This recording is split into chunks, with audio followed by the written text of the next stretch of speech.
Kesepakatan antara Israel dan Hamas disebut membuat kedua pihak merasa menang meski tak ada yang benar-benar meraih tujuan akhir mereka. Mengutip dari Ynet News pada 10 Oktober, tim mediasi Amerika Serikat yang dipimpin Presiden Donald Trump disebut berhasil menciptakan titik temu, sehingga baik Israel maupun Hamas dapat mengklaim keberhasilan masing-masing meski kemenangan ini disebut hanya kemenangan semu. Sebelumnya, Trump menugaskan Steve Witkoff untuk memastikan perjanjian itu berjalan tanpa pihak yang merasa dikalahkan, sehingga Israel dinilai sukses mendapatkan hal yang selama ini dianggap mustahil, yakni pembebasan seluruh sandera yang masih hidup dan sebagian jenazah tanpa harus menarik pasukan dari jalur Gaza sepenuhnya. Pasukan pertahanan Israel tetap menguasai lebih dari separuh wilayah Gaza, termasuk zona penyangga untuk mencegah serangan Hamas di perbatasan. Sementara itu Hamas disebut memperoleh penghentian serangan, serta jaminan tidak akan ada serangan baru selama proses pembicaraan tahap lanjut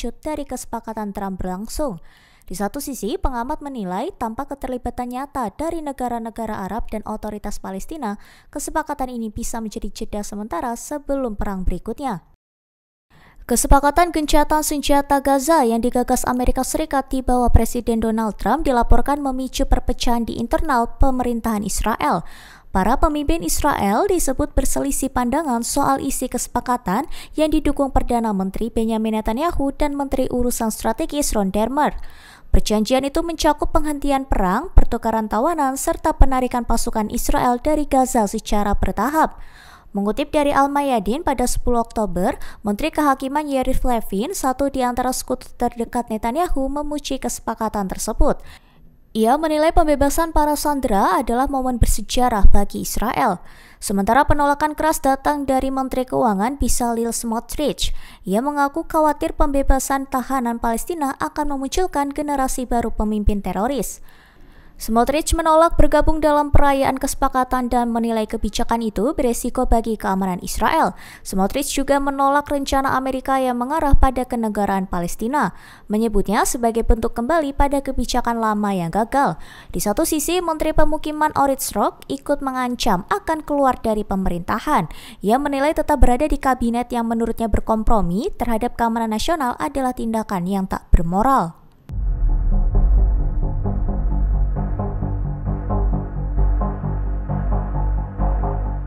Pemimpin gerakan Ansar Allah, Sayyid Abdul Malik Al-Houthi, mengumumkan bahwa operasi Yaman untuk mendukung perjuangan Palestina telah mencapai lebih dari 1.800 serangan. Mengutip dari Al-Mayadin pada 10 Oktober, ia menyebut serangan itu mencakup peluncuran rudal balistik, jelajah hipersonik, hingga serangan udara dan laut yang dilakukan pasukan Yaman. Al-Houthi menegaskan bahwa aksi tersebut berhasil menguncang dominasi Amerika Serikat di kawasan yang selama ini berupaya menekan solidaritas dunia terhadap rakyat Palestina. Menurutnya, dukungan Yaman terhadap Palestina menjadi unik karena digerakkan secara menyeluruh baik oleh pemerintah maupun rakyat. Ia mengatakan semangat itu tetap kuat meski Yaman menghadapi berbagai tantangan dan jarak geografis yang jauh dari Gaza. Al-Houthi menambahkan bahwa suara solidaritas Yaman telah bergema ke seluruh dunia sebagai bentuk kewajiban moral, kemanusiaan, dan keagamaan. Melalui 2 tahun terakhir, Yaman dilaporkan telah menggelar puluhan ribu aksi demonstrasi dan pawai mendukung Palestina. Lebih lanjut, Al-Houthi menyinggung keputusan Yaman melarang kapal Israel melintas di Laut Merah,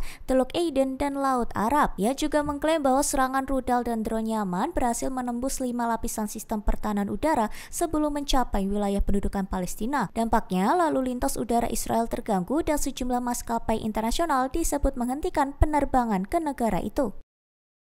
Pemimpin kelompok Ansar Allah, Sayyid Abdul Malik Al-Houthi, menegaskan pasukan Yaman tetap dalam kondisi siaga penuh ketika gencatan senjata di Gaza mulai diberlakukan. Ia menyampaikan bahwa Yaman akan terus memperkuat dukungan terhadap rakyat Palestina pada Kamis 9 Oktober 2025, serta menekankan bahwa bantuan kepada perlawanan harus berjalan secara stabil dan berkelanjutan.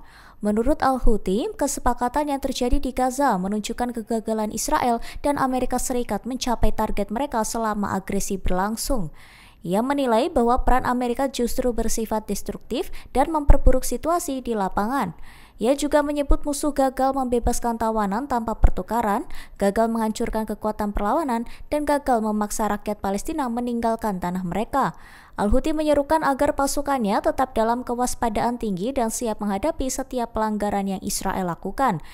Ia menegaskan tahap saat ini bersifat kritis dan bersejarah sehingga dukungan terhadap rakyat Palestina harus terus dijaga. Menteri Keamanan Nasional Israel Itamar Ben-Gvir memperingatkan bahwa partainya akan menggulingkan pemerintahan Perdana Menteri Benyamin Netanyahu jika Hamas tidak benar-benar dibubarkan seusai perjanjian gencatan senjata Gaza. Peringatan itu disampaikan Ben-Gvir pada Kamis 9 Oktober hanya beberapa jam sebelum Kabinet Netanyahu menggelar sidang untuk memutuskan rencana gencatan senjata dan pembebasan tawanan dalam fase pertama kesepakatan tersebut. Ia menegaskan bahwa tidak akan mentolerir jika Hamas masih eksis dengan nama atau bentuk lain. Ben-Gvir menyatakan bahwa jika pembubaran Hamas tidak terjadi, pihaknya akan membubarkan pemerintahan Netanyahu. Meski mendukung pembebasan tawanan Israel, Ben-Gvir menolak pelepasan tahanan Palestina. Ia menuturkan bahwa Netanyahu telah berjanji secara pribadi kepadanya untuk memastikan Hamas benar-benar dihancurkan. Jika janji itu gagal ditepati, partainya akan menarik dukungan politik. Download Tribun X sekarang, menghadirkan lokal menjadi Indonesia.